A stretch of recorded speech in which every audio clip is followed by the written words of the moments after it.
1-2 minute गर्म होने दो, फिर हम इसको चालू करेंगे। फिर ऐसे डे टू डे लाइफ में भी अगर हम ध्यान दें और शुरुआत हमेशा हम माइल्ड यानी कम से ही करते हैं। इससे जिस चीज़ का इस्तेमाल किया जा रहा होता है, उसकी स्वाभाविक रूप से लाइफ बढ़ जाती है।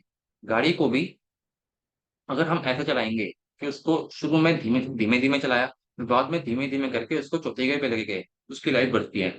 गाड़ी चल रही है और हम क्लच दबाए जा रहे हैं, क्लच दबाते-दबाते क्लच एक टाइम पे घिस जाएगा आके, फिर आपकी गाड़ी बेकार हो जाएगी। इसीलिए हर चीज़ का ध्यान रखा जाता है गाड़ी चलाते हुए भी। जब हम गाड़ी का इतना ध्यान रखते हैं तो अपने शरीर का भी ध्यान रखना पड़ेगा और पेशेंट के शरीर का भी ध्यान रखना पड़ेगा। अब माइल्ड डोज़ का फ़ायदा क्या होता है? माइल्ड डोज़ का तो फ़ायदा ये है कि reduce risk of aggravation. Aggravation का मतलब होता है बीमारी का एकदम से मतलब स्ट्रोक करना, एकदम से इसका उछाल मारना, सिम्पटम्स कम से एकदम से ज़्यादा हो गए। लेकिन ज़्यादा क्यों हुए? या तो बीमारी को कम करने के लिए ज़्यादा हुए हैं या कोई गड़बड़ हुई है तब ज़्यादा हुए हैं। अगर हम अपना कोई ट्रीटमेंट देंगे और उस ट्रीटमेंट से बाय चांस पेशेंट को कोई दिक्कत होनी हो, तो क्योंकि हमने माइल्ड ट्रीटमेंट ही दिया है, इसीलिए उसका इफ़ेक्ट कुछ कम दिखेगा। मान लो हमने कोई ऐसा पॉइंट दे दिया या उसको थोड़ा ज़्यादा उकसा दिया, अगर कोई दिक्कत होनी भी होगी तो ज़्यादा ना होके कम में ही रह जाएगी वो। तो माइल्ड डोज़ का ये फ़ायदा है। बेटर टॉलरेंस यानी कि सहनशक्ति होती है इससे बॉडी में आती है। जैसे पोलियो का एक ड्रॉप दिया, उससे एक बारी में पहले इम्यून सिस्टम ने उसको परखा, जाँचा, फिर उसके खिलाफ एंटीबॉडी बनाई। दूसरी बार जब आया, तो उसमें सहनशक्ति आ गई बॉडी में। इसीलिए अगर शुरू में हम माइल्ड ट्रीटमेंट दिया होगा, उसकी बॉडी धीरे-धीरे लोड लेने के लिए तैयार हो जाएगी। इससे जब हम बाद में हेवी ट्रीटमेंट देंगे, तो उसकी बॉडी यूज़्ड हो जाएगी ज़्यादा स्टिमुलेशन के लिए। अगर हमने शुरू में ही उसको मान लो न्यूट्रल दिया, माइल्ड एनियन दिया या कोई अन्य ट्रीटमेंट दिया, जिसकी बॉडी कॉन्स्टिट्यूशन और सिम्पटम्स के हिसाब से मैच कर रहा था और उसको दिक्कत भी ना हो उससे, तो 10 दिन देने के बाद, 15 दिन देने के बाद जब हम बोलते हैं कि ट्रीटमेंट चेंज करेंगे, वो चेंज करने के बाद और भी बेहतर रिज़ल्ट आते हैं, लॉन्ग लास्टिंग इफेक्ट आते हैं। तो इसका यही मतलब है कि जितने टाइम हम कम लोड देंगे, कम लोड का जब ज़्यादा पे लेके जाएँगे, उससे कोई भी समस्या आने का जो रिस्क होता है, वो कम हो जाता है और ईज़ ऑफ एडमिनिस्ट्रेशन इसका मतलब है कि हमें सोचना नहीं पड़ता उसके लिए। मान लीजिए हमें कॉर्न लीवर देना है, उसके लिए हम सोचते नहीं कभी भी अनटिल अनलेस लीवर में कोई ऐसी दिक्कत हो जिससे एग्रावेट कर जाए, चाहे लीवर कैंसर हो।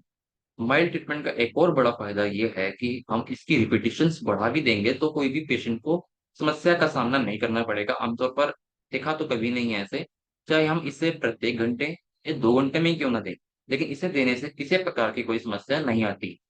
फिर से सुनिए कि जो माइल्ड ट्रीटमेंट है हमारा, चाहे माइल्ड एनियन भी क्यों ना है, माइल्ड न्यूट्रल भी क्यों ना है, इसको चाहे आप 15 मिनट में दे दो, 20 मिनट में दे दो, 1 घंटे में दे दो, तो बॉडी को उससे कोई भी लेथार्जी नहीं होगी, उसका विथड्रॉल कुछ नहीं होगा बल्कि डिपॉज़िट ही होता रहेगा धीरे-धीरे।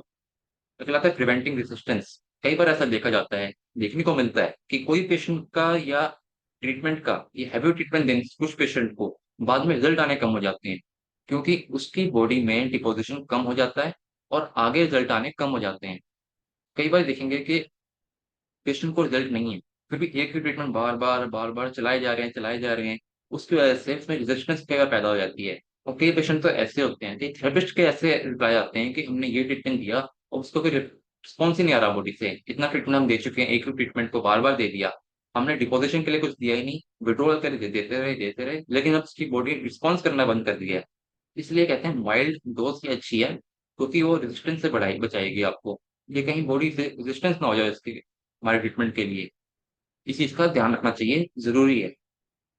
इसमें एक काम करती है गुरुजी की, जैसे गुरुजी ने बताया कि हमारे ट्रीटमेंट से कोई भी नुकसान नहीं है।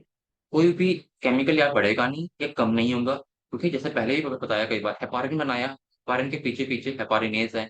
एसिटिलकोलाइन बनाया, एसिटाइलकोलाइन के पीछे एसिटाइलकोलाइन एस्टरेज़ है।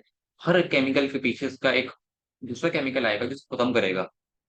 इसमें काम करता है हमारा फीडबैक सिस्टम। जब हम किसी भी ग्रंथि को एलिमेंटी द्वारा उकसाते हैं, तो वो ज़रूरत से ज़्यादा केमिकल नहीं बनाते। इसका राज निम्न है। हर ग्लैंड या ग्रंथि को अपना स्राव कम करने के लिए या बढ़ाने के लिए एक नियंत्रण संस्थान होता है, जिसे हम कहते हैं फीडबैक सिस्टम। फीडबैक सिस्टम का मतलब है संदेश देना। उस ग्रंथि की स्राव की मात्रा अनुसार से नियंत्रित करने वाला ग्रंथि अपना स्राव निकालता है, जिससे वह ग्रंथि अपने स्राव को कम करेगा या बढ़ाएगा। यानी कि एक ग्रंथि के पीछे उसका कोई मास्टर ग्लैंड है, कोई उसको कंट्रोल कर रहा है। जब ज़रूरत होगी तो वो बढ़ाएगा, जब ज़रूरत होगी तो वो कम कर लेगा ऑटोमैटिकली।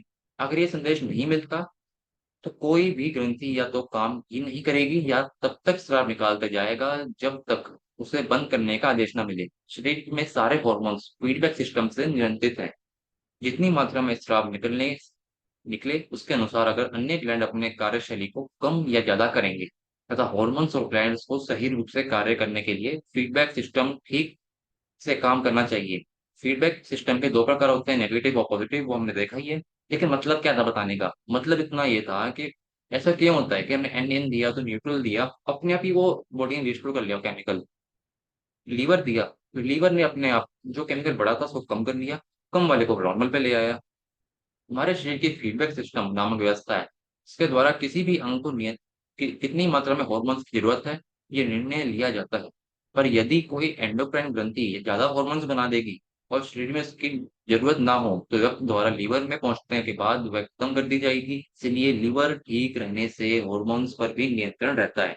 यानी कि हॉर्मोन्स हमारे एस्ट्रोजन हो सकते हैं, प्रोजेस्टेरोन हो सकते हैं। यानी कि कहीं भी आपको कोई दिक्कत होगी तो मास्टर ऑर्गन पीछे लीवर ही आएगा। जो भी फाइल होगी वो लीवर के पास जानी ही जानी है। यही सब कारण है इससे गुरुजी का बनाया हुआ शानदार न्यूट्रल ट्रीटमेंट के इतने जबरदस्त रिजल्ट देखने को मिलते हैं। हमने तो सिर्फ शरीर का सिस्टम ही ठीक किया था, बॉडी ने तो अपने आप ही खुद को ठीक किया है। हमने सिर्फ point gall, point liver, point mucus ही दिया था उसको, बॉडी को। उसने हमने कि ये थोड़ा बोला था कि तुम ये बीमारी ठीक करो, वो ठीक करो, या ये केमिकल बनाओ।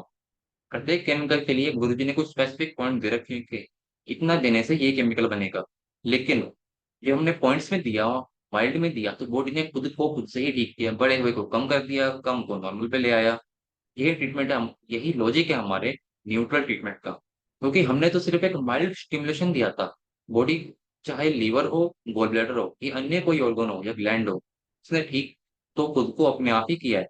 और गुरुजी ने शायद इसी लॉजिक के साथ इस ट्रीटमेंट का निर्माण किया होगा कि जब माइल्ड स्टिमुलेशन देंगे तो ऑर्गन्स अपने आप बढ़े हुए केमिकल्स को कम करेंगे, या तो जो बढ़े हुए केमिकल्स हैं कम कर दिया और कम केमिकल्स को नॉर्मल लेवल पर ले आए। यही है माइल्ड फॉर्मूला देने का लॉजिक, कि क्यों वाइल्ड फॉर्मूला देने से रिजल्ट अच्छे आते हैं और पेशेंट को कोई दिक्कत भी नहीं होती। इसलिए हम केमिकल इम्बैलेंस ठीक करने के लिए, दवाइयों के साइड इफेक्ट को कम करने के लिए, उनकी उनसे होने वाली दिक्कत को कम करने के लिए न्यूट्रल ट्रीटमेंट देते हैं। अब यह है न्यूट्रल ट्रीटमेंट, जिसको हम आज के टाइम में कहते हैं फुल न्यूट्रल ट्रीटमेंट, क्योंकि इसके आगे भी बहुत सारे ट्रीटमेंट बन चुके हैं।